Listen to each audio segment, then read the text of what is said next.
赶夜寺里刚还了俗，好不容易杀回后宫的武昭仪，正猫在自个儿那满是奶香味却又透着股子阴冷的产房里，眼珠子定定地瞧着襁褓里那个刚出生没几天的亲生骨肉。这时候王皇后那个打小儿锦衣玉食，压根儿没见过底层泥垢的大小姐，正摇曳生姿地往这儿走呢。谁能想到啊，这王皇后刚迈出房门，不到一炷香的功夫，那屋里就传出一声能把房梁震塌了的惨叫。您说这刚满月的孩子怎么就突然断了气儿？是王皇后这名门嫡妻真动了杀机，还是这位武昭仪为了那把皇后宝座，亲手给自个儿的骨肉脖子上套了死结？这就是咱们今天要报的第一个猛料，一场跨越千年的代价最昂贵的职场碰瓷案。话说那大唐永徽5年的长安，春寒料峭，虽然这大明宫里的柳树刚抽了芽，可那风吹在脸上还是跟细小的刀子划过似的，生疼生疼。您各位要是能穿过那层层叠叠的红墙金瓦，钻进这后宫深处武昭仪住的寝殿，保管您第一感觉不是富丽堂皇，而是一种透不过气来的阴冷，就像是被一只无形的大手给死死地攥住了脖子。这时候的武则天虽然顶着个昭仪的名号，在旁人眼里那是宠冠6宫，夜夜承恩，可您各位得往深处咂摸，这宠爱在皇家最是不值钱，就像那枝头的梨花，风一吹就散了。他现在坐在这个位子上，前头是出身太原王氏，名门望族之后且位居中宫的王皇后，后头是那个生了儿子狐媚手段层出不穷的萧淑妃。这两位啊，以前那是斗得乌鸡眼似的，可自从武则天这个二婚的才人从赶夜寺杀回来，这两位老冤家竟然破天荒的联了手，要把这个没家世、没根基，甚至在名分上还带着点不伦色彩的异类给挤兑死。您各位瞅瞅，这哪是后宫啊，这分明就是一处杀人不见血的顶级职场。武则天这时候就像是进了一家世界500强大公司，虽然老板李治宠着她，但这公司的元老院，也就是长孙无忌、褚遂良那帮关陇贵族出身的老臣，压根儿就没打算让他转正。在那些老顽固眼里，武则天就是个临时的外包工，顶多是个高级一点的秘书，想当皇后，那简直是痴人说梦，是对他们家族血统和礼法制度的公然挑衅。咱们再往这内室里瞧瞧，武则天这会儿正坐在那面擦得锃亮的铜镜前，手指头轻轻摩挲着自个儿那还没完全消肿的眼角。这时候的她刚生下小公主没几天，身子骨还虚着，可心眼儿却转得比谁都快。您各位咂摸咂摸，这时候的她心里头那是真急啊。这职场博弈最怕的就是高不成低不就，她现在是宠妃，可宠妃是有保质期的，等她红颜老去，或者李治哪天又看上了哪个鲜灵的小姑娘，她武则天凭什么立足？再说了，王皇后那帮人已经开始私底下使绊子了，一会儿说她坏了祖宗规矩，一会儿又去太后那儿吹歪风。这就是典型的职场霸凌，要把你逼到死角，让你自个儿出丑，最后名正言顺的把你踢出局。武则天太清楚了，如果她不能在这个节点上实现阶级的跨越，不能把那个昭仪的标签撕了换成皇后，那她这辈子最好的结局也就是在赶夜寺里青灯古佛一辈子。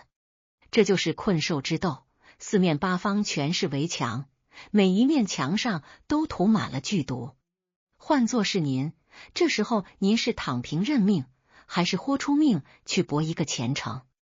武则天不是那种坐以待毙的种，她那双丹凤眼里闪着的不是泪花，是火，是那种要把整座大明宫都烧穿的野心。她盯着镜子里那个憔悴却依然美艳的脸庞，心里头在盘算着，硬碰硬是不行的，长孙无忌那帮老家伙手里攥着的是国家的股权，李治虽然是 CEO，可他这个 CEO 当的憋屈，处处受制于这些老董事。他需要一个支点，一个能让理智彻底爆发，能让那些老臣无话可说的原子弹级爆点。就在这时候，襁褓里的小公主轻声哼唧了一下，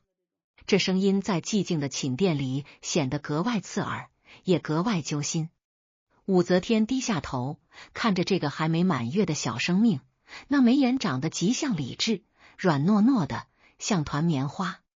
您各位听书听到这儿，心肠软的恐怕都要叹口气，觉得这就是老天爷给他的慰藉。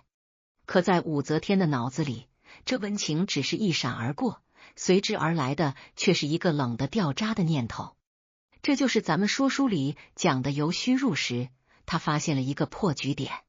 这个破局点不是什么金银财宝，也不是什么权谋密诏，而是这个躺在怀里的几乎没有任何防御能力的亲生骨肉。您各位试想一下，如果你想搞垮一个你平时根本够不着的高层领导，最快的办法是什么？不是去搜集他的财务漏洞，因为他有专业的团队护航；也不是去骂他的业务能力，因为他有资历撑腰。最快、最狠，也最能一击毙命的招数，就是让他卷入一场无法自辩的道德丑闻。而且这场丑闻必须得是人命关天，还得是能瞬间点燃老板心中怒火的那种。王皇后这个人，武则天研究她不是一天两天了。这位皇后娘娘，那是正儿八经的大小姐出身，有教养，有派头，但也伴随着名门闺秀那种致命的傲慢和单纯。她总觉得这宫里的斗争的讲个格调，得有个底线。可武则天这种从底层爬上来的人，她最明白一个道理，底线是留给赢家的，输家连骨头渣子都不剩。这时候，窗外的风似乎停了，可屋里的气氛却降到了冰点。武则天站起身，慢悠悠地走到窗边，推开一条缝，看着那渐渐沉下去的夕阳。她心里在复盘，在这场职业晋升的死局里，理智是什么心态？理智不仅仅是他的男人，更是他的老板。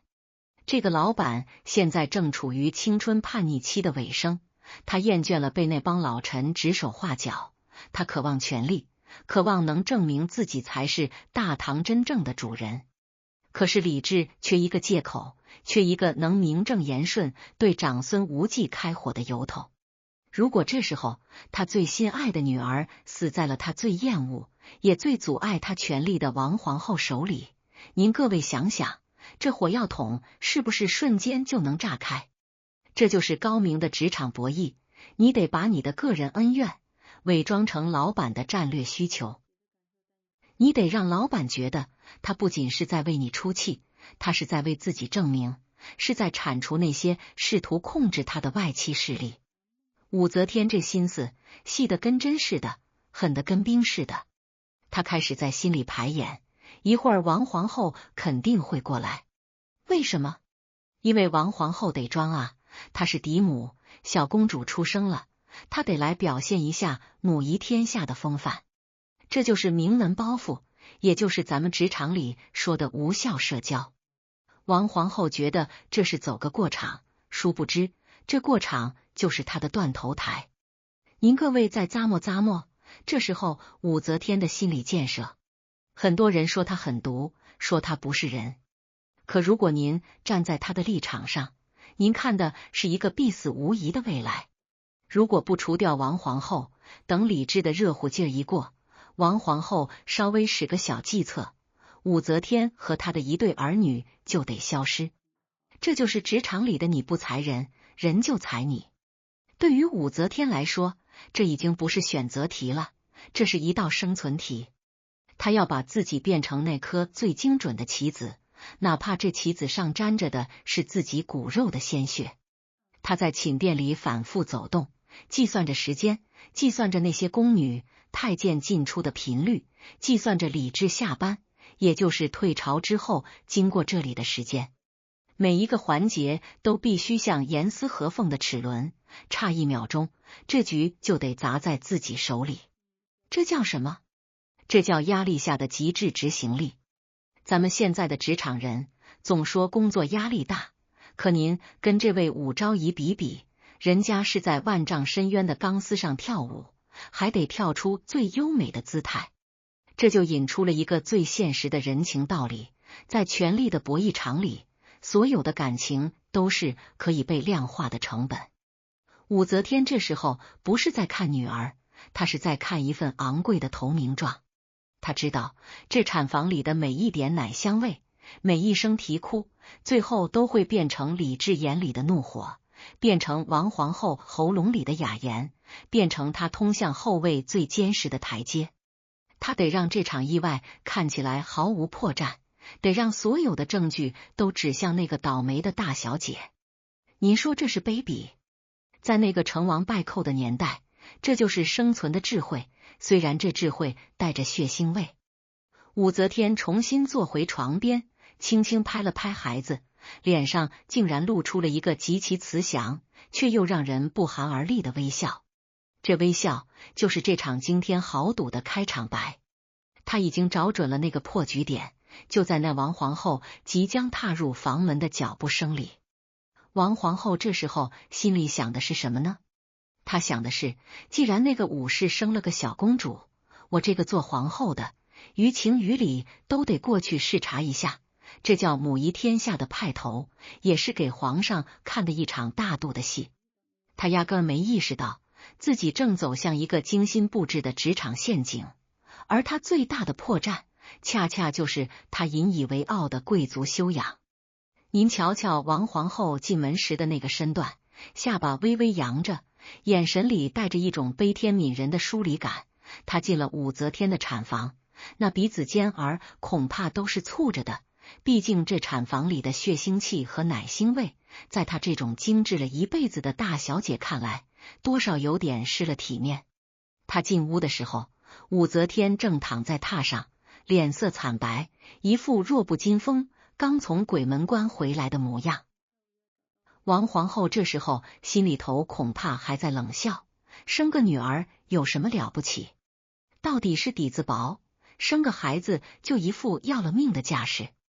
这就是咱们职场里常说的共情能力缺失。王皇后作为高层，她从来没吃过武则天吃过的苦，她没在感业寺刷过马桶，没在太宗身边战战兢兢的当过才人，所以她理解不了武则天这种人对权力的那种饥渴，那种为了生存可以不要命的野性。王皇后走到小公主的襁褓边上，伸出那修剪的圆润如玉的手指头，轻轻逗弄了一下那个还没睁眼的小生命。这时候的她，动作是轻柔的，表情是慈爱的，可那心里头却是空落落的。您各位得知道，王皇后这辈子最大的隐痛就是没孩子，她觉得逗弄这个孩子是对武则天的恩赐，却不知道她这每一个动作，每一个眼神，都被武则天躲在被窝里的那双眼睛像雷达一样死死的锁定住了。这就是咱们要细说的致命疏漏。王皇后觉得，在这皇宫里，只要我不下毒，不推人，我就永远是安全的。她太相信规矩了，总觉得只要自个儿行得端坐得正，谁也拿她没办法。可她忘了，在极端的权力博弈中，如果你不给对手制造破绽，对手就会为你创造破绽。她在这产房里待的时间不长，也就一炷香的功夫，说了几句不咸不淡的体面话，赏赐了一些名贵的补品，就带着人施施然的走了。他走的时候，心里头甚至还带着点完成任务后的轻松感，觉得自个儿这大副的功课做得极好，皇上听了肯定得夸他贤德。可您各位咂摸咂摸，这职场里最怕的就是这种自以为是的贤德。在王皇后的认知里，她和武则天是名分之争，但在武则天的认知里，这是一场你死我活的清场行动。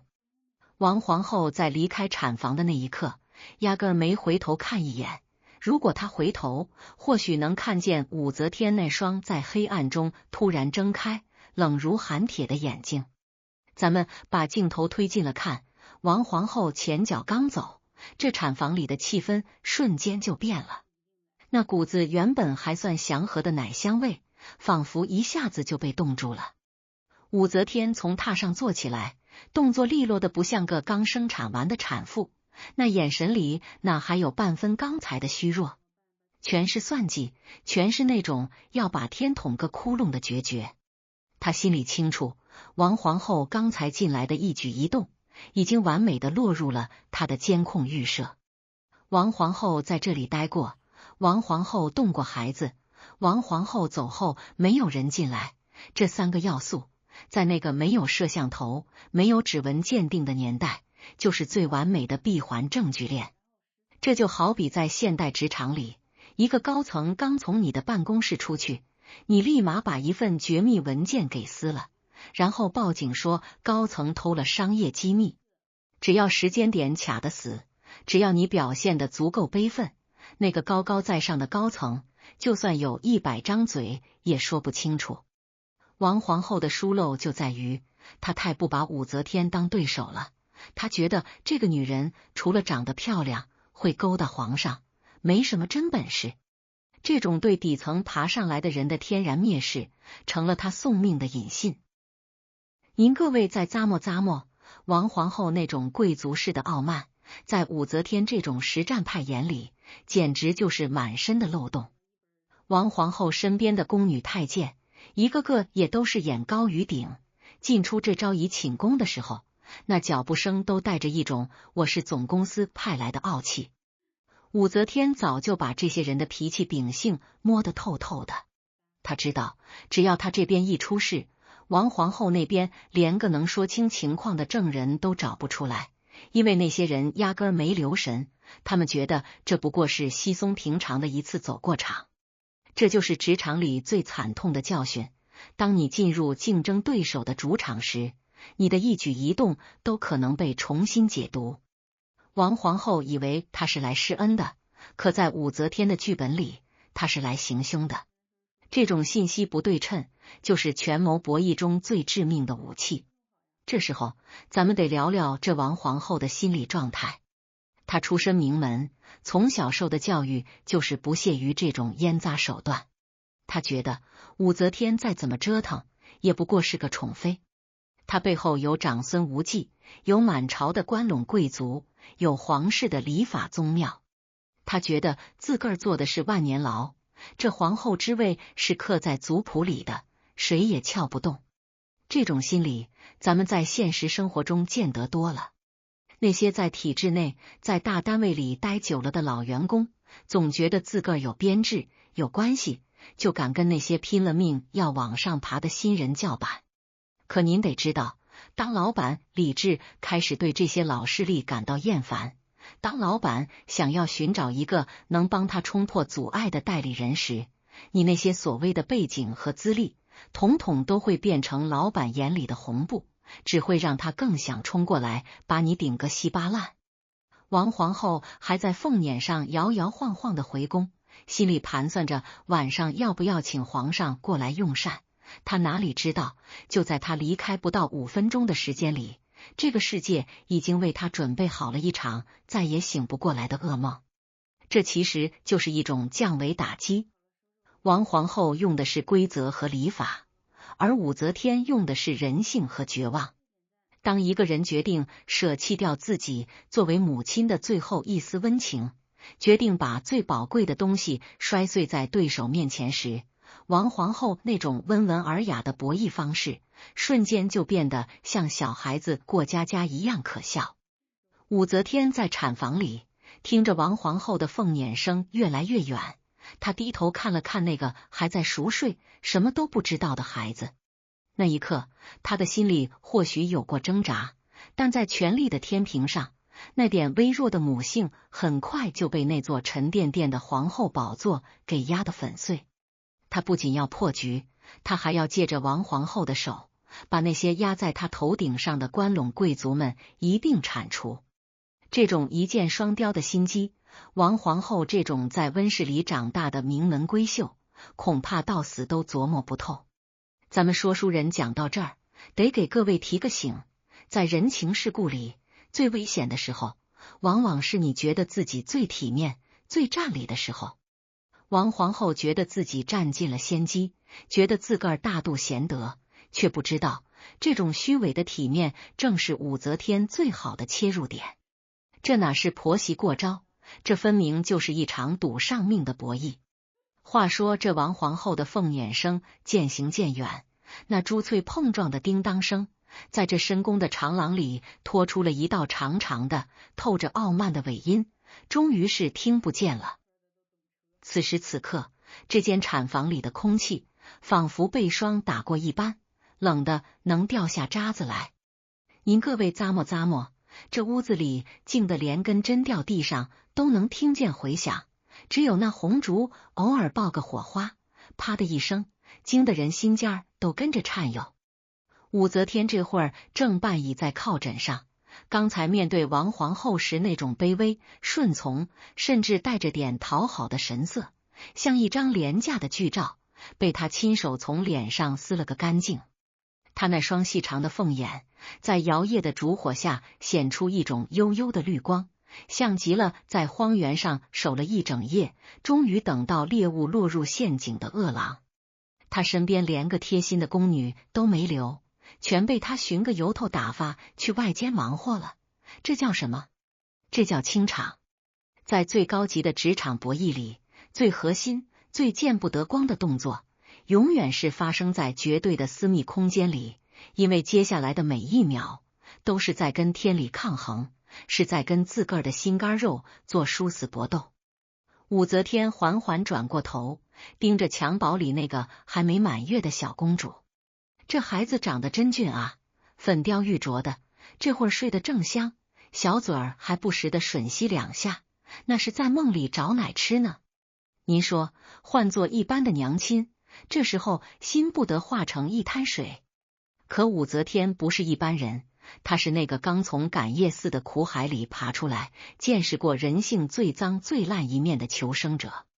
在她眼里，这个孩子不仅仅是她的骨肉，更是他这辈子翻身的最后一块筹码。您各位看官，咱们在现实生活里常说手心手背都是肉，可到了职场上，到了那种你不上去就得被人踩死的生死关头，有些人真的会把肉割下来去喂鹰，就为了换那一对能飞出深渊的翅膀。武则天这时候的心里已经不是单纯的母性了，而是一种被权力异化后的极致理智。他很清楚，理智的宠爱是流沙，关陇贵族的敌意是大山，而王皇后的存在就是他脖子上的绞索。如果今天不送走这个孩子，明天王皇后就会送走他们母女三人的命。这哪是杀人啊？这在武则天的逻辑里，这叫极限对冲，是用一小块未来的牺牲去对冲眼前必死的僵局。他那只白皙却冰冷的手慢慢的伸向了襁褓，那一瞬间，他的动作极慢，仿佛那襁褓里不是一个婴儿，而是一个装着万丈深渊的盒子。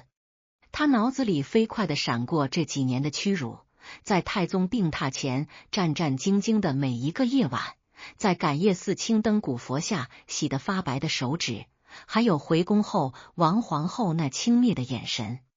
这些画面像火药一样，在他心里堆得老高，只等这最后的一根引信。这时候，桌上那盏刚才王皇后抿过一口的凉茶，还冒着最后一点似有若无的残气。那茶盏是定窑的白瓷，透亮的像冰，在武则天眼里，那不仅仅是一盏茶，那是王皇后留下的作案证据。她看着那盏茶，又看着孩子，心肠在那一刻彻底黑了下去。她俯下身子，那动作轻柔的像是在给孩子掖被角，可您要是凑近了看，能看见她手背上的青筋都爆了出来，那是灵魂在挣扎，是在跟几千年来刻在女人骨子里的母本能做最后的撕扯。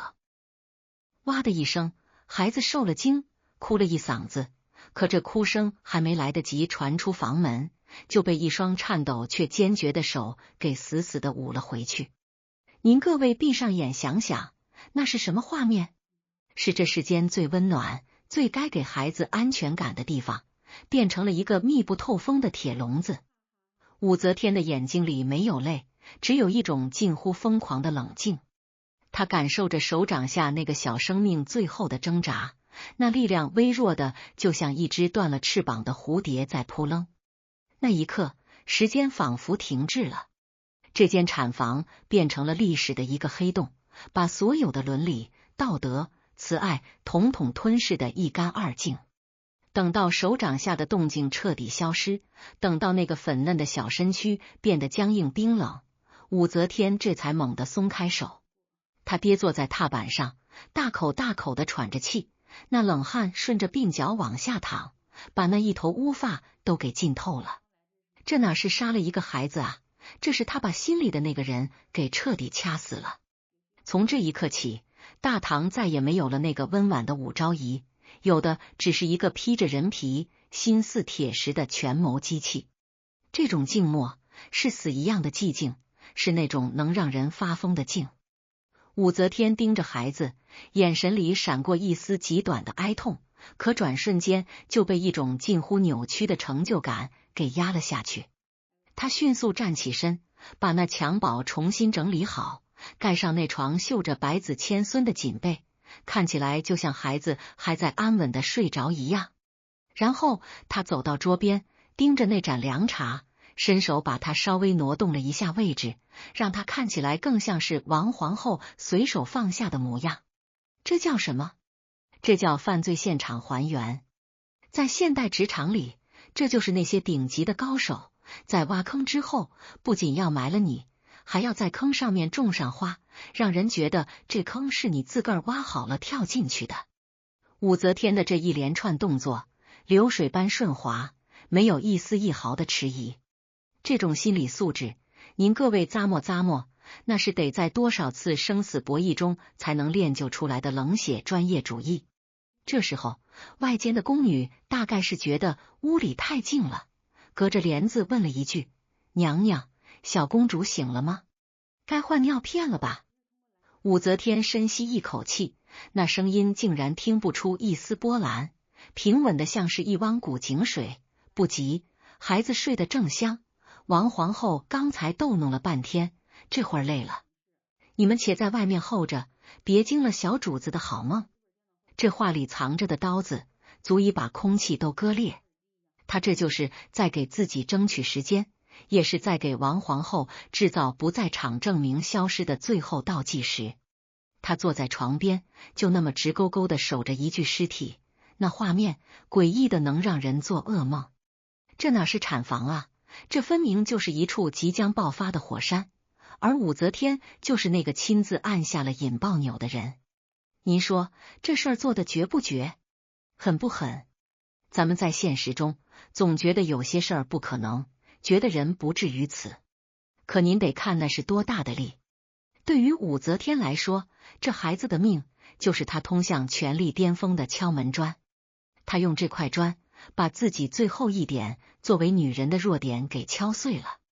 这种由虚入实的博弈，最炸裂的地方就在于，她不仅算准了敌人的弱点，更算准了自个儿内心的耐受力。她把自己变成了局中局的导演，而王皇后，那个还在凤辇上想着如何维持名门风度的可怜女人，已经注定成了这出悲剧里最大的替罪羊。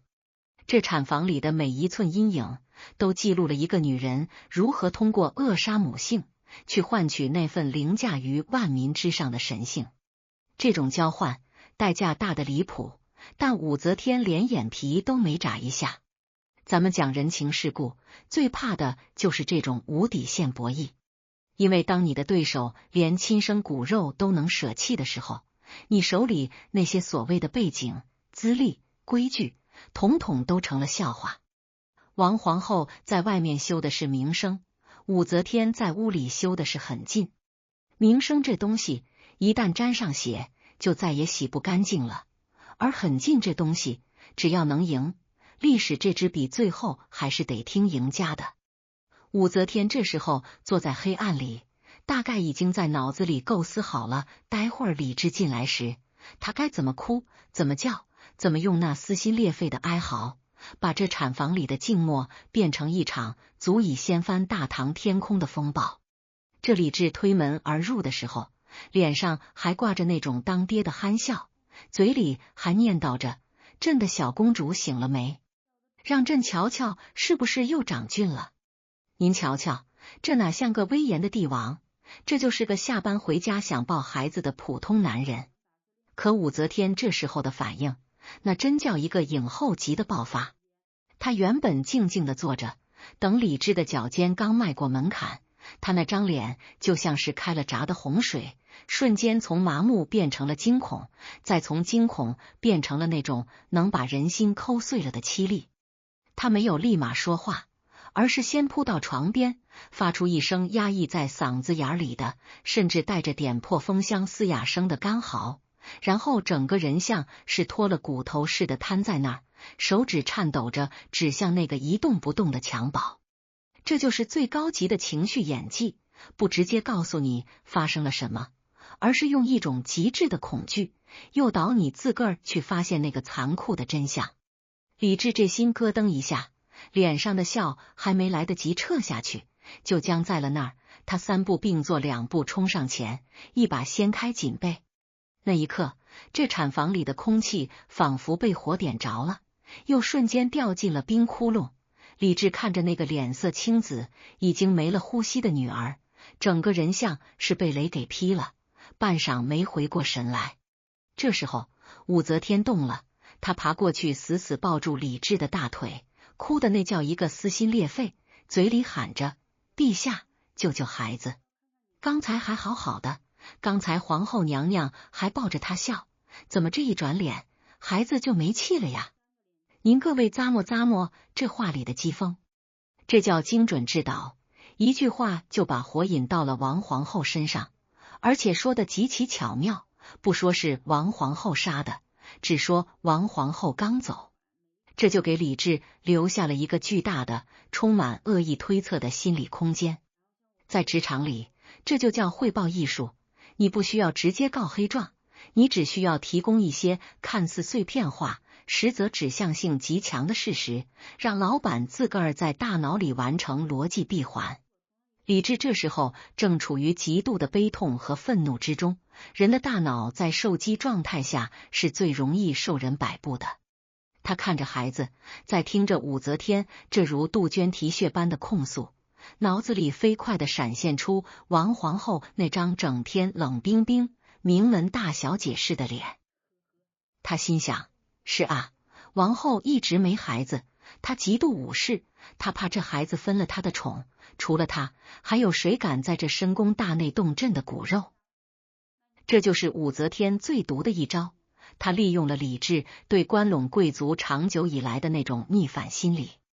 李治这个皇帝当得憋屈，处处得听舅舅长孙无忌的，王皇后又是长孙无忌硬塞给他的政治联姻。在他心里，王皇后不只是个媳妇，更是那些老臣安插在他身边的监视器。现在这台监视器竟然坏了规矩，杀了他心爱的孩子，这在李治眼里已经不是后宫杀人案了，这是对他皇权红线赤裸裸的挑衅。李治猛地站起身，那一瞬间，他眼神里的软弱消失了，取而代之的是一种暴虐的杀气。他一脚踢翻了刚才王皇后抿过的那盏凉茶，茶杯碎了一地，那清脆的声音在静默的产房里格外刺耳。他怒吼着：“王氏，竟敢如此毒辣！朕岂能容你？您瞧瞧，这出戏演到这儿，武则天的目的已经达到了一大半。她趴在地上，遮住脸的袖子后面，那双眼睛冷得像冰，没有一丝泪水。她知道，这盏凉茶碎掉的时候，王皇后的后位也跟着碎了。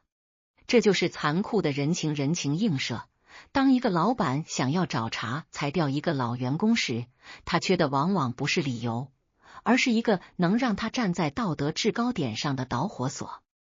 武则天把这个导火索递到了李治手里，而且是用一种最惨烈的方式。李治这时候对武则天的宠爱瞬间升华成了一种带着愧疚的保护欲。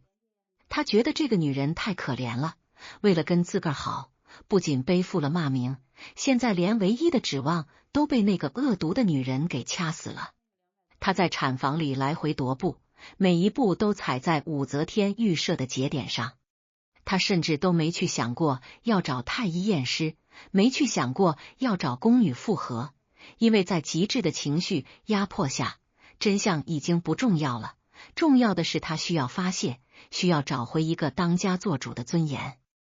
武则天就那样蜷缩在李治的脚边，感受着这个男人身上散发出来的怒火。他知道这把火很快就会烧遍整个朝堂，烧向那些自诩名门、瞧不起他的人。这种心理拆解映射到咱们现实生活中，其实挺让人寒心的。您看，一个职场里的狠人，如果能把自个儿包装成一个受害者，利用老板的同情心和权力欲，那爆发出来的杀伤力是无穷的。武则天这种苦肉计加碰瓷局，是把人性的软肋捏到了极致。他不光是在杀人，他是在诛心，是在利用李治那点子还没长开的野心。李治在这间产房里完成了一次心理蜕变，他决定不再当那个唯唯诺诺的小外甥，他要借着这桩杀女案，把那些压在他头顶上的泰山石统统搬走。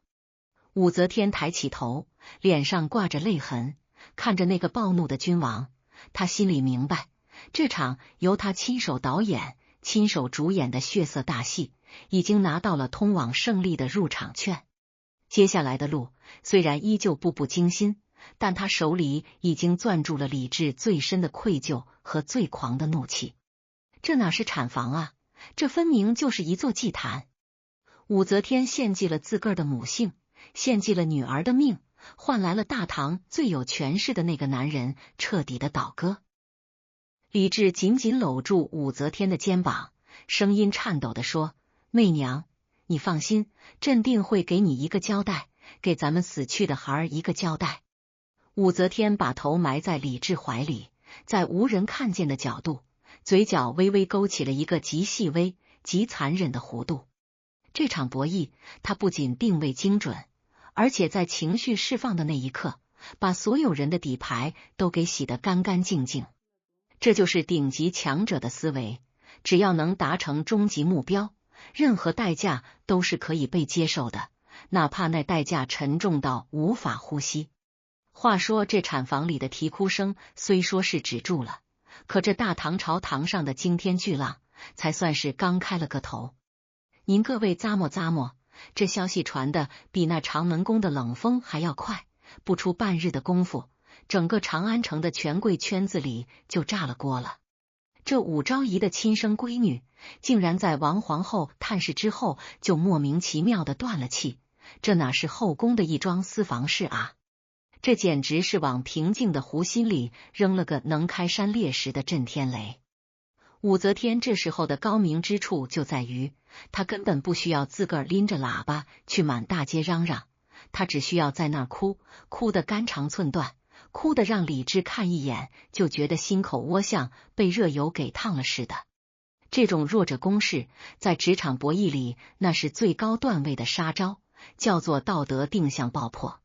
你想啊，当一个母亲抱着冰凉的孩子，在皇帝怀里哭得快要断了气，这时候谁要是敢站出来替王皇后说半个字，那不仅是跟皇帝过不去，那是跟全天下的人伦常理过不去。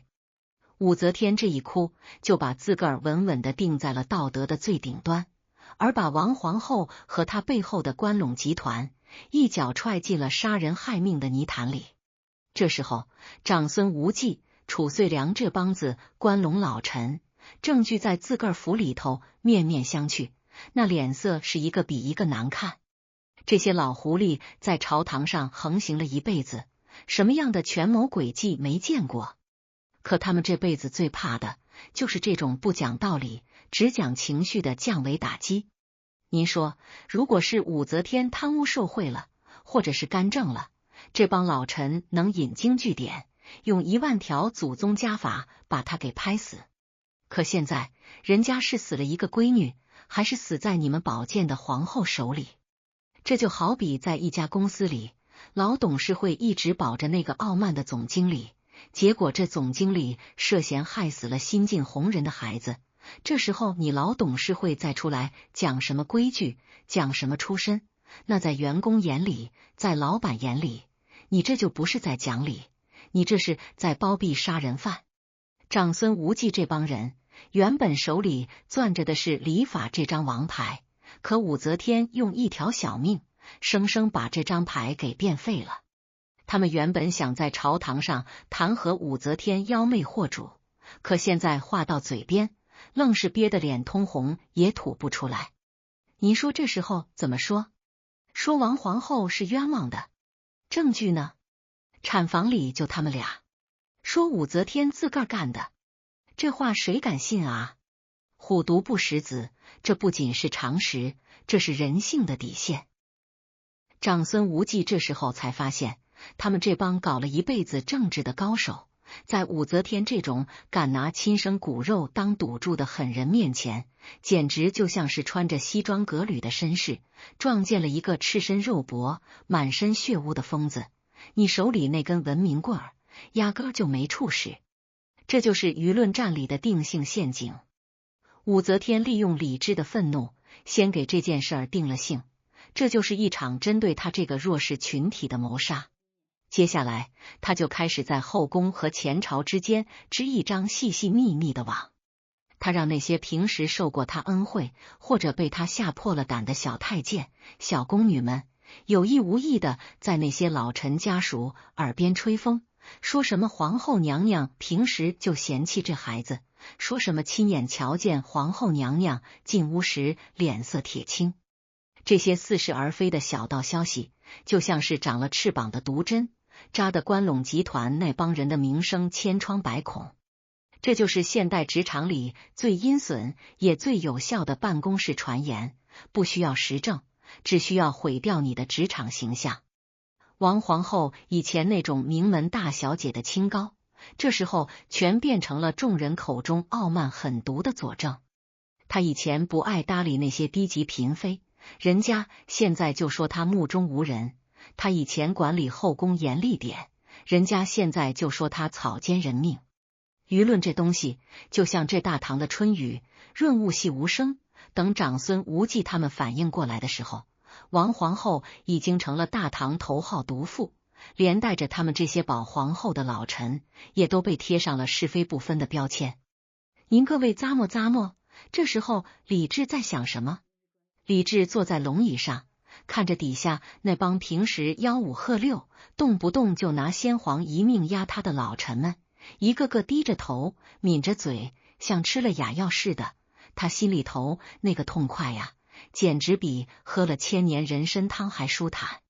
他终于发现，这些老家伙也不是无懈可击的。他借着这股子丧女之痛，在朝堂上大发雷霆，把王皇后身边的贴身侍女抓起来严刑拷打，把那些平日里亲近关陇集团的官员一个个骂得狗血淋头。这就叫借力打力。李治这时候已经不只是在为女儿报仇了，他是在为自个儿这几年的憋屈气找出口。他心里明白，只要这个杀女案一天不翻案，王皇后就一天坐不稳那个位子，长孙无忌就一天不敢大声说话。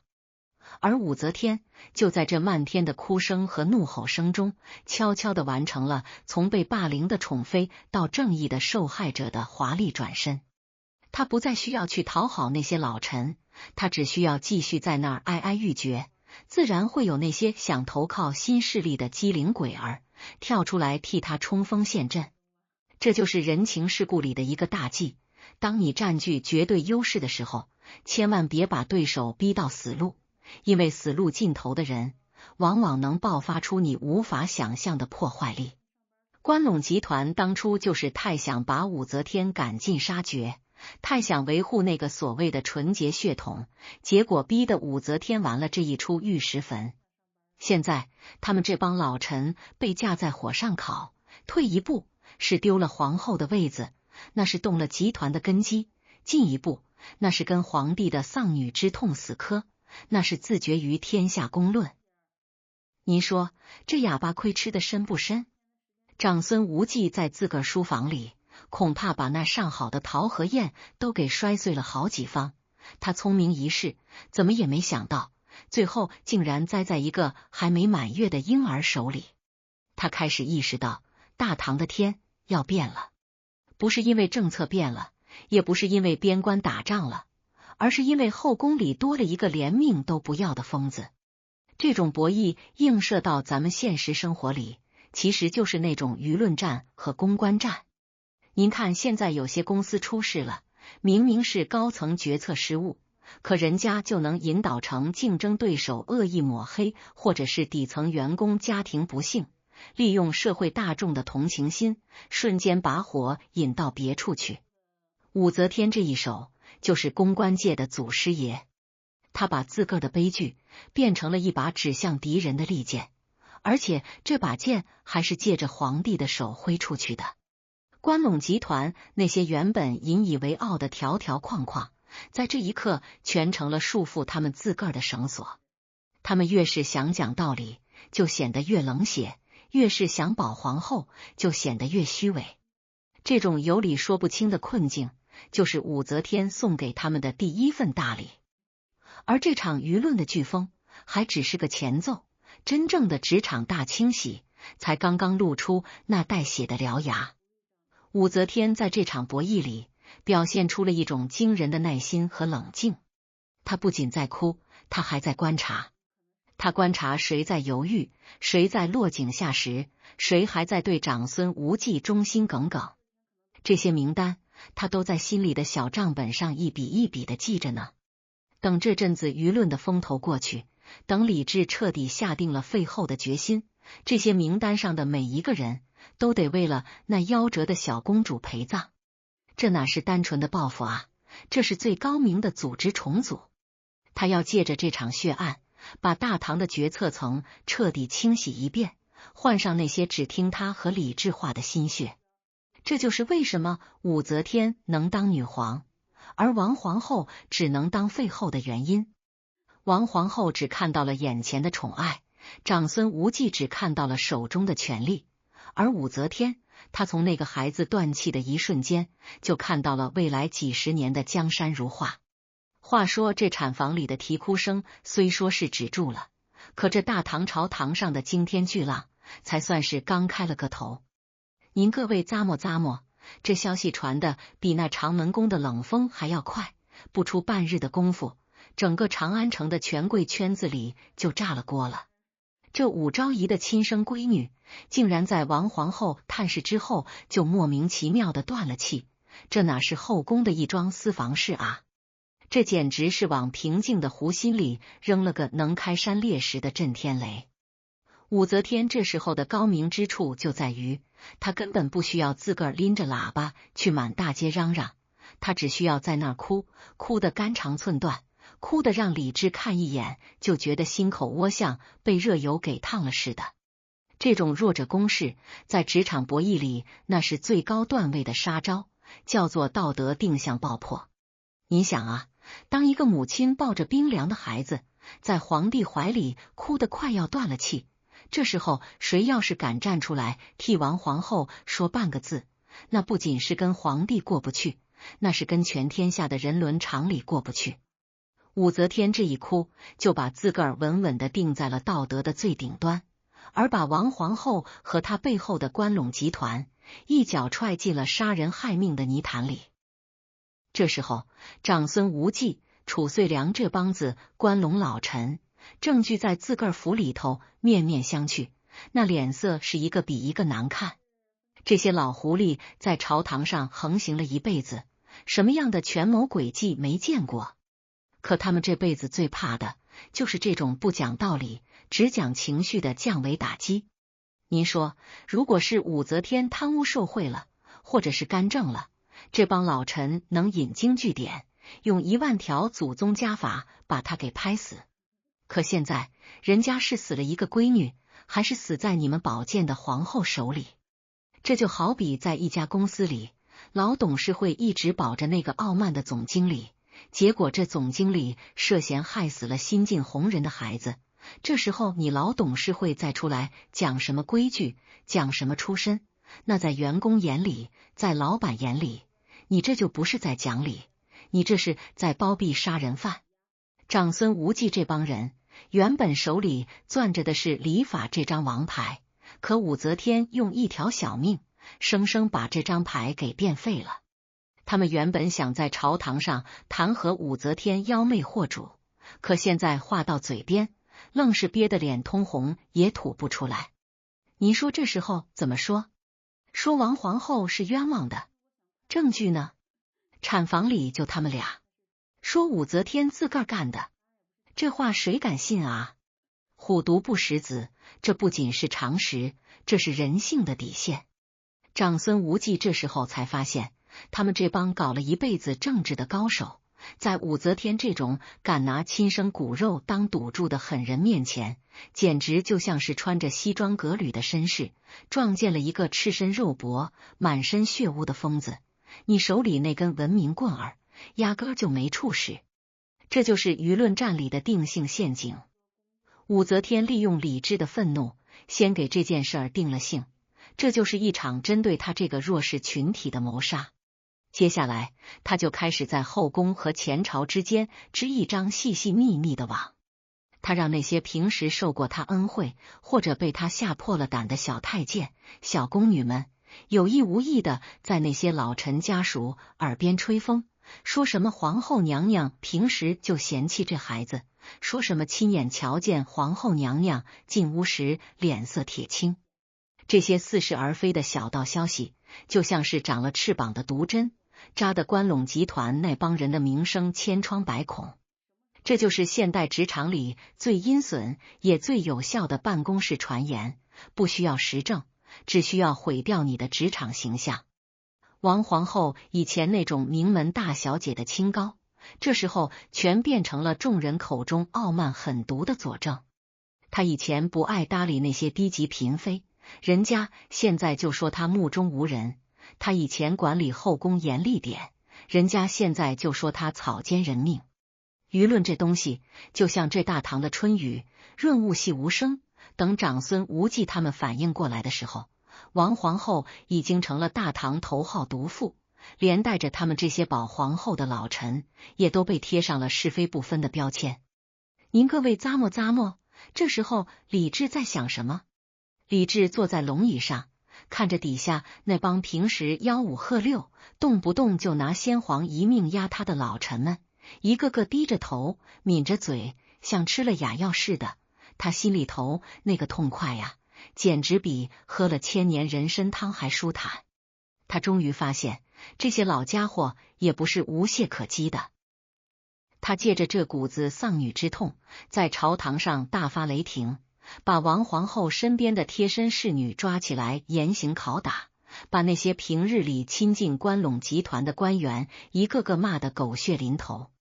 这就叫借力打力。李治这时候已经不只是在为女儿报仇了，他是在为自个儿这几年的憋屈气找出口。他心里明白，只要这个杀女案一天不翻案，王皇后就一天坐不稳那个位子，长孙无忌就一天不敢大声说话。而武则天就在这漫天的哭声和怒吼声中，悄悄地完成了从被霸凌的宠妃到正义的受害者的华丽转身。他不再需要去讨好那些老臣，他只需要继续在那儿哀哀欲绝，自然会有那些想投靠新势力的机灵鬼儿跳出来替他冲锋陷阵。这就是人情世故里的一个大忌，当你占据绝对优势的时候，千万别把对手逼到死路，因为死路尽头的人往往能爆发出你无法想象的破坏力。关陇集团当初就是太想把武则天赶尽杀绝，太想维护那个所谓的纯洁血统，结果逼得武则天玩了这一出玉石坟。现在他们这帮老臣被架在火上烤，退一步是丢了皇后的位子，那是动了集团的根基；进一步那是跟皇帝的丧女之痛死磕，那是自绝于天下公论。您说这哑巴亏吃的深不深？长孙无忌在自个儿书房里恐怕把那上好的桃核宴都给摔碎了好几方。他聪明一世，怎么也没想到，最后竟然栽在一个还没满月的婴儿手里。他开始意识到大唐的天要变了，不是因为政策变了，也不是因为边关打仗了，而是因为后宫里多了一个连命都不要的疯子。这种博弈映射到咱们现实生活里，其实就是那种舆论战和公关战。您看现在有些公司出事了，明明是高层决策失误，可人家就能引导成竞争对手恶意抹黑，或者是底层员工家庭不幸，利用社会大众的同情心，瞬间把火引到别处去。武则天这一手就是公关界的祖师爷，他把自个儿的悲剧变成了一把指向敌人的利剑，而且这把剑还是借着皇帝的手挥出去的。关陇集团那些原本引以为傲的条条框框，在这一刻全成了束缚他们自个儿的绳索。他们越是想讲道理，就显得越冷血；越是想保皇后，就显得越虚伪。这种有理说不清的困境，就是武则天送给他们的第一份大礼。而这场舆论的飓风还只是个前奏，真正的职场大清洗才刚刚露出那带血的獠牙。武则天在这场博弈里表现出了一种惊人的耐心和冷静。她不仅在哭，她还在观察。她观察谁在犹豫，谁在落井下石，谁还在对长孙无忌忠心耿耿。这些名单，她都在心里的小账本上一笔一笔的记着呢。等这阵子舆论的风头过去，等李治彻底下定了废后的决心，这些名单上的每一个人都得为了那夭折的小公主陪葬。这哪是单纯的报复啊，这是最高明的组织重组。他要借着这场血案，把大唐的决策层彻底清洗一遍，换上那些只听他和李治话的心血。这就是为什么武则天能当女皇，而王皇后只能当废后的原因。王皇后只看到了眼前的宠爱，长孙无忌只看到了手中的权力，而武则天，她从那个孩子断气的一瞬间，就看到了未来几十年的江山如画。话说这大明宫的角楼上，风声依旧紧一阵慢一阵，可龙椅上坐着的那位大唐天子李治，这心境可是跟往日大不相同了。您各位咂摸咂摸，咱们这位高宗皇帝在史书里总被捏弄成个唯唯诺诺、耳根子软的受气包，可您要是真把他当成个只会抹眼泪的痴情种，那您可就太小瞧老李家的遗传基因了。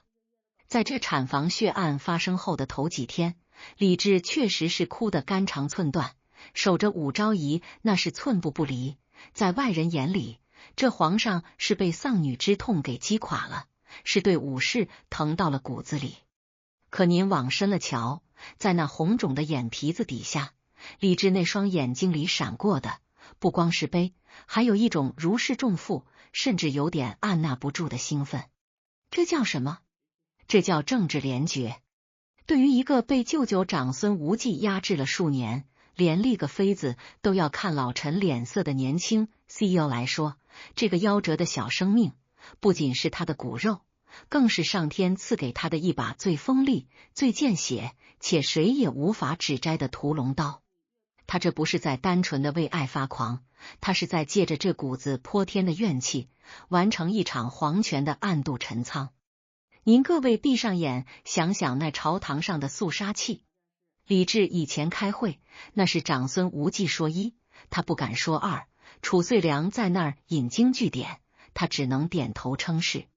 可现在不一样了，他手里攥着武则天递过来的这张带血的底牌。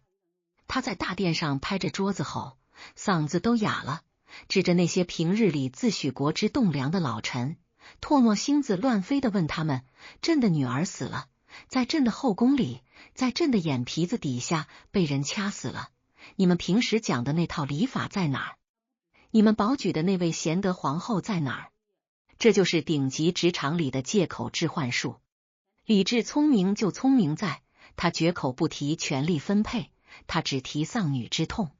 因为权力是可以商量的，但杀女之仇是没法商量的。他把一个原本复杂的人事斗争问题强行拉到了人伦悲剧的赛道上。在这条赛道上，长孙无忌那帮人跑得再快，也快不过皇帝的眼泪。李治每流一滴泪，关陇集团的合法性就少了一分。他每发一次火，皇权在那帮老臣领地里的扩张就近了一寸。这其实就是一种隐秘的职场清洗。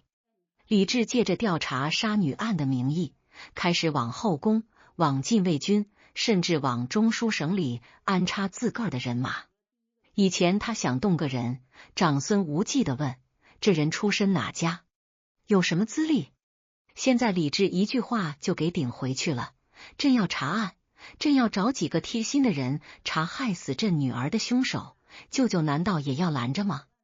这话问得毒啊！长孙无忌要是拦了，那就是心里有鬼，就是想包庇王皇后。这就叫软刀子扎心。李治利用武则天的牺牲，把自个儿变成了一个受害者，而受害者在任何时候都是有豁免权的。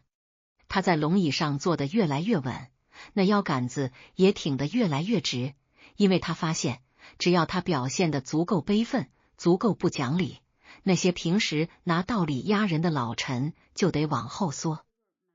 这哪是单纯的宠爱武则天啊，这是把武则天当成了他冲破政治牢笼的工程锤。武则天在屋里哭，李治在外面杀，俩人这配合，那真是天造地设的一对夺权拍档。您再咂摸咂摸李治对王皇后的态度。按理说，一日夫700日恩，就算有嫌疑，也得讲个查证的过程。可李治这时候表现出一种近乎偏执的认定，他根本不想听王皇后的辩解，甚至连见都不想见她。为什么？因为王皇后清白不清白，对他来说已经不重要了。重要的是，王皇后必须是凶手。只有她是凶手，李治才能名正言顺地撕毁当年和关陇贵族的政治契约。只有他是凶手，他才能把长孙无忌这些外戚势力彻底清理出大唐的核心决策层。这就是职场里最残酷的真相。当你的价值不再能支撑老板的野心，或者当你成了老板扩张路上的绊脚石，哪怕你没犯错，老板也会引导出一场事故让你背锅。王皇后就是那个旧时代的残余，李治要开启的是他自个儿的高宗时代，所以这盆脏水无论如何也得泼在王氏头上。映射到咱们现代社会，这种借刀杀人的戏码其实天天都在演。您看有些公司里，大老板想撤掉某个副总，由于副总功劳大，根基深，大老板不好直接动手。这时候，只要有一个新进的红人捅出一个不大不小的篓子，大老板就能借题发挥，把火引向那个副总，说他监管不力或者是带头违规。这就是利用突发事故来完成既定目标。李治在这场博弈里表现出了一种极高的政治素养，他把丧女之痛当成了最好的伪装色。他甚至开始在朝堂上扶持许敬宗、李义府这些出身寒门的野心家，这些人就是他皇权扩张的爪牙。这些人为什么敢跳出来跟长孙无忌对着干？因为他们看准了皇上的心思，看准了皇上要借着武昭仪这股东风，把大唐的旧格局给掀翻了。这时候的李治已经不再是那个躲在父亲阴影下的小皇子了，他成了一个深谙制衡之术的猎人。他看着武则天在后宫里斗得风生水起，他不仅不拦着，还暗中递刀子。他知道武则天越强，王皇后就越弱，王皇后越弱，长孙无忌就越没底气。这种皇权的隐秘扩张是裹着红绸子沾着血迹进行的。李治利用武则天的狠，完成了自个儿的稳。他在御书房里独自坐着的时候，看着那张大唐的版图，心里想的恐怕不是那个死去的婴儿，而是如何把那些老臣手里的权力一点点收回来，收进自个儿的袖子里。这种心思深得让人脊梁骨发凉。您说这李治是真的爱武则天吗？爱肯定是有的，但在皇权面前，这份爱更像是一场各取所需的精密合作。武则天要位子，李治要权力，而那个夭折的孩子成了他们这份股权协议书上最鲜红的印章。咱们讲人情世故，最怕的就是这种揣着明白装糊涂的老板。李治在外面演深情，在里面搞扩张，这种松紧结合的手段，把满朝文武都给耍得团团转。长孙无忌他们还以为皇上是被美色误了国，却没意识到皇上是要了他们的命。这就是权力的迷人之处，也是他的恐怖之处。他能让一个温顺的儿子变成冷酷的君王，能让一场家庭悲剧变成政权的更迭。李治在这场废后局里扮演的是那个最稳的操盘手。他让武则天去冲锋陷阵，去背负毒辣的骂名，自个儿则站在高处，一边流着泪，一边收割着原本不属于他的权利。这就引出了一个现实的人生哲理，在权力的博弈中，没有永远的受害者，只有更高明的猎食者。武则天以为他在利用李治，李治又何尝不是在利用他？这种互为工具的关系，才是大唐权力中心最稳固的架构。王皇后那些人败就败在他们只看到了情，没看到局；只看到了宠，没看到权。等李治把那柄隐秘的剑彻底拔出来的时候，关陇集团才发现，他们的脖子早就被套进了死循环里，再也挣脱不开了。这就是李治的借刀杀人，一招绝杀，不留余地。在武则天没回来之前，他是王皇后的头号眼中钉。武则天回来后，他本想着让这两个女人掐个你死我活，自个儿好收渔人之利。可他忘了，在顶级的职场博弈里，最忌讳的就是这种摇摆不定和看戏心态。当武则天决定用亲生女儿的命去搏一个皇后的位子时，这场局的逻辑就已经从争宠变成了清场。萧淑妃这时候还没反应过来，她还在那儿盘算着怎么落井下石呢，却不知道自个儿早就被武则天划进了必须铲除的旧势力名单里。这萧淑妃的崩塌，其实就毁在了一个慢字和一份贪字上。当产房血案的消息传出来时，萧淑妃的第一反应不是恐惧，竟然是窃喜。她那会儿恐怕还在自个儿宫里嗑着瓜子，跟身边的贴身宫女嘀咕：瞧瞧，这王氏终于遭了报应，这下子看他怎么跟皇上交代。他甚至还想往火上再浇一勺油，派人去李治跟前儿似有若无的提几句王皇后平日里的怨气。您各位看看，这就是典型的职场短视，他只看到了眼前的对手倒了霉，却没看到这种毁灭性的定性一旦形成，由于他是和王皇后同属于旧宠和高位嫔妃的阵营，他也会被这种舆论的洪流给顺带着卷进去。武则天是什么人？他要的是绝对的忠诚和唯一的权利。在武则天的剧本里，王皇后是那个凶手，而萧淑妃就是那个同谋或者是潜在的隐患。既然要清洗，那就得一锅端，绝不能留下任何一个能让李治偶尔换换口味，或者是能让长孙无忌那帮老臣拿来当备胎的女人。这就是职场战队的残酷真相。在权力更迭的大潮中，如果你不能成为新贵最坚实的盟友，那你就会被自动归类为前朝的余孽。萧淑妃这种出身兰陵萧氏的名门之后，骨子里带着那种和王皇后一模一样的傲气。她看不起武则天这种半路出家的女人，这种潜意识里的排斥，让她的每一个眼神、每一句话都成了武则天攻击她的弹药。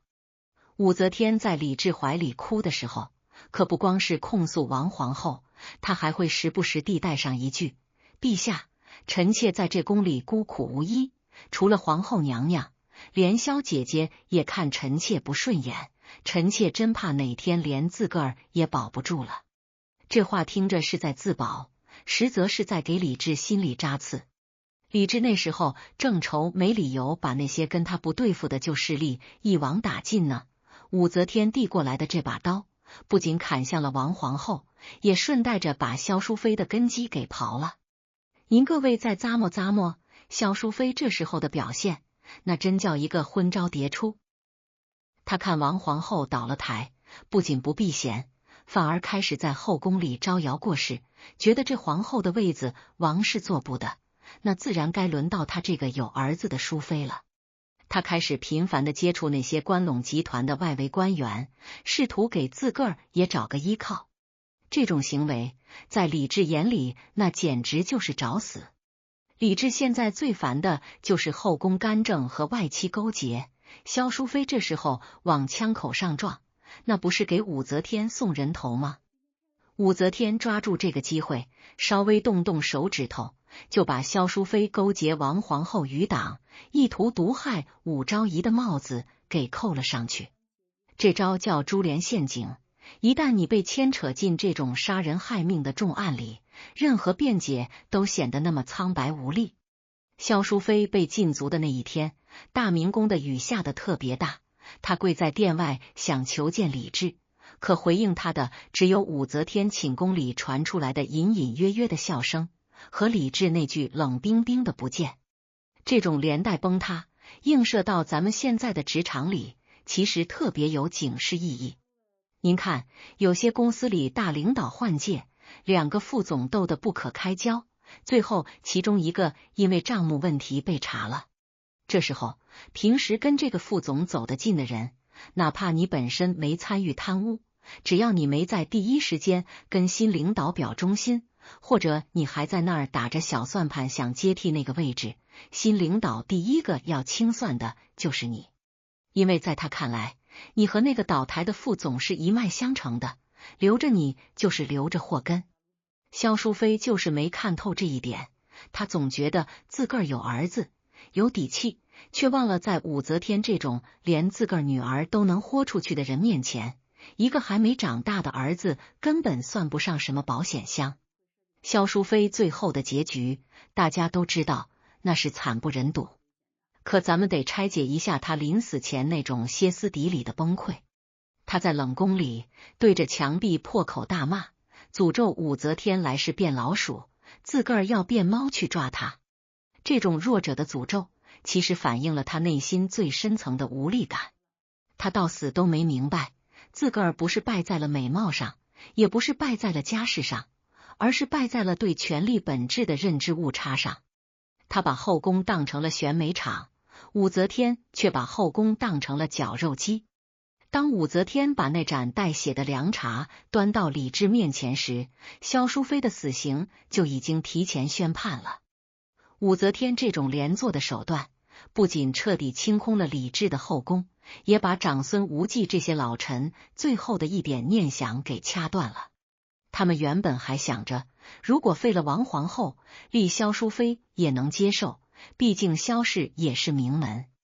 可武则天连这个退路都没给他们留。这就是咱们要聊的人生哲理，在残酷的竞争中，所谓的平衡往往只是弱者的幻觉。真正的强者在破局时，一定是追求极致的干净利索。武则天通过一个孩子的死，不仅毁掉了一个皇后，还捎带脚的葬送了一个淑妃。这种溢出效应是她精密计算的结果。她要让所有人都明白，这大唐后宫的入场券现在只发给她武则天一个人。萧淑妃的崩塌是这种霸道权力的第一个牺牲品，也是职场中那些盲目自信、不分场合乱站队的人的缩影。话说这大明宫里的喧嚣，终究是隔着重重帷幕，渐渐成了背景里的杂音。而在这寝殿的最深处，武昭仪终于得到了片刻的令人窒息的独处。您各位咂摸咂摸，刚才在李治怀里哭得梨花带雨，几次三番都要昏死过去的那个女人，在宫门合上的那一刹那，脸上的泪痕竟然像是被北风吹干了的冰棱子，透着一股子冷飕飕的寒气。这时候的武则天慢慢走到那面曾经映照过小公主睡颜的黄铜镜前，镜子里的人影鬓发散乱，可那双眼睛里哪还有半点丧女的哀痛，全是那种大局定鼎后的，甚至带着点狰狞的清醒。这叫什么？这就是顶级强者的心理重建。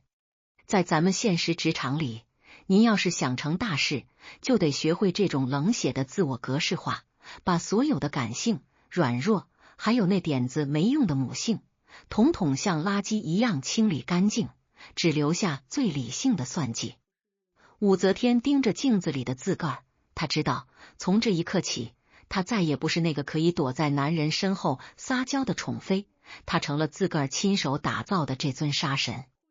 您瞧瞧他这会儿的动作，他没有像一般女人那样瘫在地上哭，而是极其冷静地一根一根的拔掉头上的金钗，那动作稳得让人发毛。他心里在复盘，在这场以命为仇的豪赌里，每一个微表情，每一声哀嚎，是不是都精准地戳中了理智的软肋？他不仅是在演给别人看，他甚至在演给自个儿看。这种影后时刻，要求的是全身心的投入，你得先骗过自个儿，让自个儿真觉得这孩子是王皇后害死的，你才能在面对理智那多疑的审视时，表现出那种毫无破绽的悲愤。这就是职场里最狠的心理建设。为了达成那个终极 KPI， 你得把自个儿的人格给拆了重组。武则天看着空荡荡的襁褓，那一瞬间，他心里难道真的没颤过吗？那毕竟是他10月怀胎掉下来的肉。可您得明白，对于武则天这种身处绝境的人来说，温情是毒药，内疚是枷锁。他在那儿站了很久，最后竟伸出手，轻轻抚摸了一下那冰凉的锦缎，嘴角露出一丝极其诡异的冷笑。那笑里藏着的意思是，孩子，别怪娘狠，要怪就怪这世道不给你娘留活路，你这命娘收下了，来日定还你一个万世江山的祭奠。这种心理重建映射到咱们现代人身上，其实挺扎心的。您看那些在名利场里杀进杀出的狠角色，哪个不是把自个儿的心修成了铁石心肠？武则天这种影后时刻，其实是对人性底线的一次疯狂践踏，但同时也是他夺取权力的必经之路。他开始在脑子里勾勒接下来的每一步，王皇后被废后，那个空出来的位子怎么坐得稳？长孙无忌那帮老顽固还会抛出什么样的难题？他得把自个儿武装成一个完美的受害者代表，让全天下的同情都汇聚在他身上。他深吸一口气，把那股子残留的淡淡的奶香味从肺里彻底排出去，取而代之的是那冷冽的檀香味。他走到案几旁，提笔在那张用来写诗读经的宣纸上，一个字一个字的画着那些敌人的名字。这哪是写字啊，这是在点卯，是在给那些即将倒台的人刻墓碑。这种冷静比任何咆哮都要恐怖千倍万倍。您各位再咂摸，这时候武则天的社交圈子，他知道这时候不能急着跳出来争权夺利，得继续闭门谢客，表现出一种哀莫大于心死的姿态。这种以退为进的心理战才是真正的杀招。他让那些来探望的嫔妃统统吃闭门羹，唯独给李治留着那道门缝。每当李治夜里推门进来，看见他就那么孤独地坐在灯下，守着一盏残灯流泪，李治那心尖儿就像被猫抓了一样。这种情绪勒索，武则天使起来那是炉火纯青。他利用李治的愧疚感，把这种愧疚转化成对王皇后的仇恨，对老臣的不满。在职场里，这叫情感锚定。只要你把自个儿的悲剧跟老板的决策深度绑定，你就掌握了控制老板的遥控器。武则天在这个寂静的深夜里，完成了一场灵魂的蜕变。她把那个充满母性的武媚娘彻底埋葬了，取而代之的是一个准备君临天下的武昭仪。这种影后的修养，最难的地方不在于爆发，而在于持久。你想啊，1天2天能演，1年半载呢？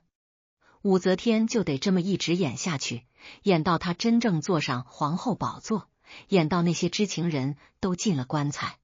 这种心理压力，换作是常人早就崩溃了。可武则天不一样，她的心理重建非常成功，她把权力当成了治愈创伤的唯一良药。这种逻辑极其扭曲，但也极其强大。她开始在那间充满死气的产房里规划起大唐未来几十年的官制、礼法，甚至连未来的接班人该怎么调教，她都想好了。这种跨越时空的野心，在那一刻战胜了她作为女人的脆弱。这就是咱们说书里讲的由虚入实，一个虚幻的母性身份碎了，一个真实的权力主体立起来了。咱们看官里，肯定有人会说，这武则天也太不是人了。可您得看，在这大明宫里，想当个人太难了，当了人就意味着你得被那些不拿你当人看的高层给随意揉捏。武则天选择当神，或者说当魔，就是为了不再受那种被人支配的苦。她的心理重建其实是一次自杀式的升级，她杀死了自个儿的良知，换来了无懈可击的防线。她在夜深人静的时候，甚至会对着空气自言自语，仿佛在跟那个死去的女儿对话。那种对话不是在祈求原谅，而是在交代任务。这种极端的人格分裂，正是她能在那场肉搏战中活到最后的资本。映射到现实的人情里，这种影后时刻往往出现在那些极度压抑、极度功利的社交场合。多少人明明心里恨得牙痒痒，面上还得笑得跟花似的；多少人明明吃了大亏，还得表现出大度包容。武则天把这种虚伪推向了极致，因为她赌的是江山，是命。她在寝殿里那一整夜的静坐，其实就是一场庄严的入魔仪式。等天亮的时候，当第一缕阳光照在那面铜镜上，武则天重新拿起罗带，仔仔细细地描画着自个儿的眉毛。那眉峰挑得极高，透着一股子杀伐果断的凌厉。她走出房门的时候，还是那个哀婉的受害者，可她的步履却比以往任何时候都要坚定。这就是顶级强者的自愈能力，或者说是一种毁灭式的成长。她不仅要把王皇后踩在脚下，她还要把整个旧制度踩在脚下。这种心理重建后的武则天已经没有了死穴。她把孩子送走的那一刻，也把所有的软肋都亲手拔掉了，剩下的就是一场单方面的收割。话说这大唐永徽6年的冬日，长安城的雪下得紧，可那太极殿前的汉白玉阶上却是铺满了如火如荼的红绸，那红的刺眼，红的夺目，仿佛要把这漫天的冷雪都给烧化了。您各位咂摸咂摸，这一天可是大唐建国以来头一遭的大阵仗，武昭仪要正式册封为皇后了。在这礼炮齐鸣、钟鼓震天的当口，万民仰望，百官跪服，那场面真叫一个威仪万千。可您要是这时候能凑近了瞧瞧那位盛装出席的武后，瞧瞧她那身绣着金凤、缀着明珠的厚重涤衣，您就会发现，那红绸子底下每一步踩着的都不是砖石，而是一寸寸森森的白骨。这哪是册封大典啊，这分明是一场踩着至亲血肉登顶的职场封神礼。武则天在那如雷贯耳的万岁声中，面容沉静的像是一尊没有温度的玉石。她微微抬着下巴，眼神越过跪了一地的长孙无忌和那些脸色铁青的老臣，直勾勾地盯着那至高无上的宝座。在那一刻，她的脑子里闪过的不是这漫天的荣华，而是产房里那一盏早就凉透了的茶，和那个已经化作黄土的小小身影。这就是顶级权力进阶的残酷真相。当你真正站上那个巅峰的时候，你必须得表现出一种大获全胜的体面，哪怕你怀里揣着的是刚杀完人的刀子。武则天这时候的每一步都走得极稳，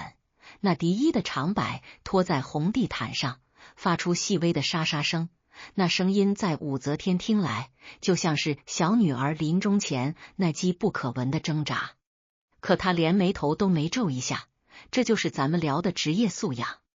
在职场博弈里，你一旦选了那条最狠的路，你就再也没有回头哭丧的资格。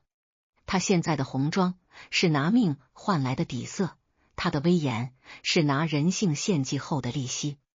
您各位瞧瞧那些跪在两旁的老臣，褚遂良的官帽都歪了，长孙无忌的胡须在寒风中抖个不停。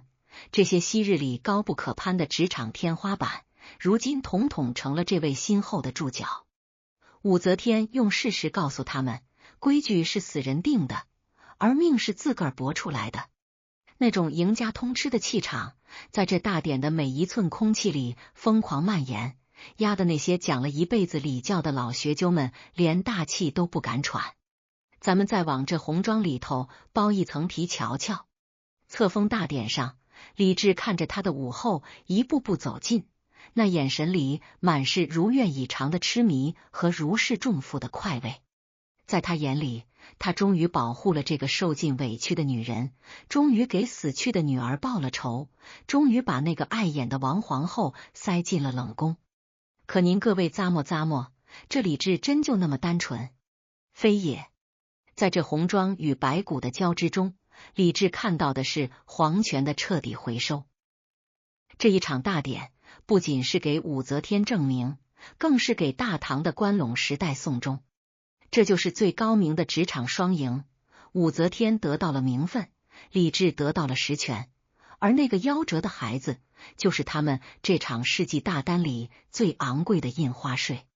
这种权力与欲望的杂交，在那一刻显得既神圣又肮脏，既辉煌又凄凉。武则天握住李治手的那一瞬间，手心是冰冷的，心肠是硬如钢铁的。他知道这双温热的手能把他牵上后位，也能在未来的某一天把他推入深渊，所以他得比这个男人更狠，比这个男人更冷静。映射到咱们现实生活里，这种红妆与白骨的场面其实并不少见。您看那些在职场里斗倒了无数对手，最后坐上高管宝座的人，哪一个不是满脸堆笑，风光无限？可背地里，谁还没做过几件亏心事？谁还没牺牲过几个挡路的小朋友？这种成功往往带着一种腥味，哪怕喷再多的香水也掩盖不住。武则天这种极致的进阶方式，其实是在告诉我们一个血淋淋的道理：在绝对的利益面前，所谓的伦理道德往往只是弱者的最后一块遮羞布。当你决定要穿上那身最华丽的红妆，你就得有勇气面对背后那一堆如影随形的白骨。武则天在大典上的每一分钟，其实都是在进行一场灵魂的封印。她把那个会疼、会哭、会后悔的武媚娘彻底封印在了那套沉重的礼服里，走出来的是一个只认权力不认亲的武后。这种影后级的定力，在礼成的那一刻达到了巅峰。当他接过皇后喜寿，转身面对大唐疆域的时候，天边恰好露出了一抹残阳。那残阳如血，映照在他那涂满了昂贵铅粉的脸上，显得那样不真实。他看着那些曾经嘲笑他是二婚女、是狐媚子的人，现在对他山呼万岁，心里头那种复仇的快感和登顶的孤寂交织在一起，化成了一个不易察觉的极其冰冷的微笑。这笑容是对王皇后的嘲弄，是对萧淑妃的蔑视，更是对这个世界规则的一次公然践踏。他向全世界证明了，只要你敢对自己下最狠的手，这世界就得对你低头。长孙无忌在那一刻闭上了眼，他知道大唐那个温良恭俭让的时代结束了，取而代之的是一个充满野性、权谋和不确定性的五洲前夜。这大典上的红绸子后来被风吹得有些凌乱，露出底下冰冷的台阶。这其实就是权力的本色，表面红火，底下冰凉。武则天在这一天完成了从被害者到统治者的身份转换。她不再需要别人的同情，她只需要别人的恐惧。那种恐惧才是她后位最稳固的基石。她回头望了一眼内宫的方向，那里大概还留着小公主的气息，但他很快就收回了目光，眼神变得像鹰一样锐利。这就是成大事者的觉悟，一旦踏上了白骨累累的阶梯，就绝不能回头看那一眼。一旦回头，你就会被那些冤魂给拽下去，摔得粉碎。他在那万众瞩目中稳稳地站住了，成了大唐帝国名副其实的女主人。话说这大唐的神龙元年，洛阳上阳宫里的风，透着股子英雄迟暮的荒凉，吹在人脸上，再也没了当年册封大典时那种如火如荼的燥热。您各位咂摸咂摸，这时候的武则天已经不是那个叱咤风云、言出法随的一代女皇了，她只是个82岁老态龙钟，被亲生儿子和老臣们联手请下台的老太太。这深宫里的长廊，到了夜里就显得格外深邃，每一声更漏的滴答声，都像是从地底下钻出来的讨债鬼，敲打着他那颗早就硬如生铁，却又渐渐干瘪下去的心。他躺在那张雕龙画凤、象征着至高权力的龙榻上，身边没了往日里那些抹粉施朱、变着法儿哄他开心的二张兄弟，只剩下几个噤若寒蝉的小宫女，守着那盏快要燃尽的孤灯。这叫什么？这叫权力戒断反应。在职场里，你爬得越高，摔下来的时候，那份孤独就越是能把骨头给缝碎了。武则天睁着那双浑浊的凤眼，盯着床帐顶上的绣花，脑子里不再是江山版图，也不再是酷吏权谋，而是那些被他亲手埋进土里，又在午夜梦回里一个个爬出来的故人。这老人的较少，心事却重得像山。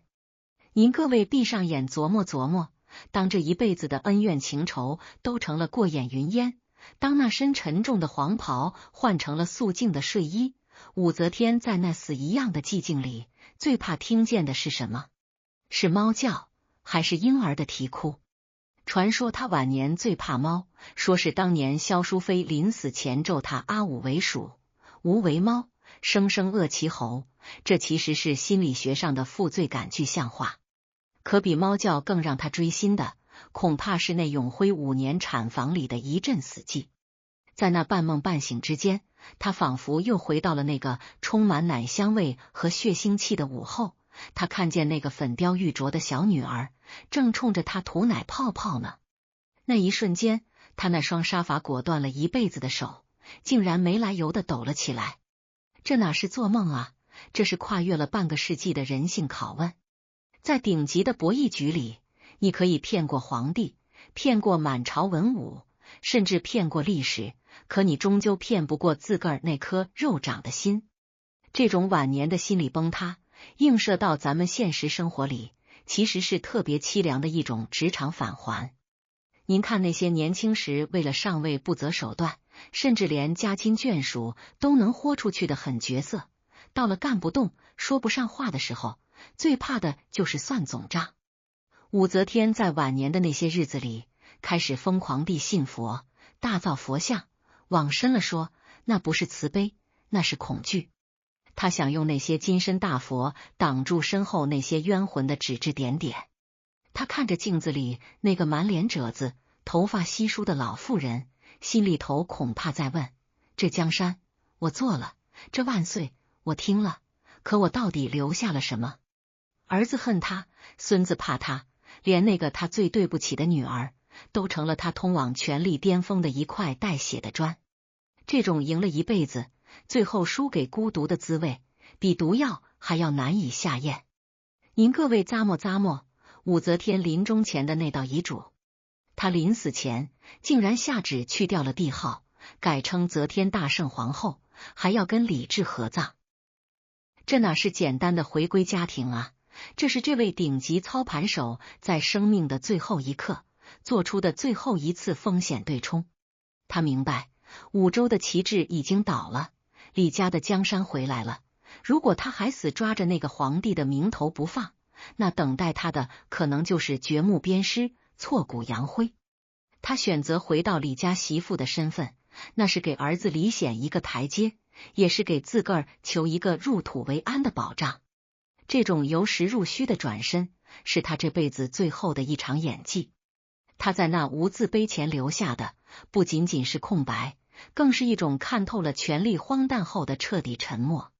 他知道功过是非，凭那一支秃笔是怎么也写不全的，索性就让它空着，让后世那些爱听八卦的人去猜、去争、去唏嘘。映射到人情世故里，武则天的晚年其实是一个巨大的警示。咱们这一辈子争强好胜也好，步步为营也罢，最后求的不过是一个心安。可对于武则天这种把灵魂都卖给了权力的人来说，心安成了这辈子最奢侈的愿望。他在午夜梦回时，或许会想，如果当年他没下那狠手，如果他甘愿当个平庸的宠妃，现在是不是儿孙绕膝？是不是能在那小公主及笄的时候，亲手给她插上一支步摇？这种如果是人世间最无解的毒药。她在权力的巅峰站得太久，久到忘了当一个普通女人的滋味。当她最后一次闭上眼睛，在那长恨如歌的余韵中，她看到的是那个产房里凉掉的茶盏，还是那无字碑下永恒的孤寂？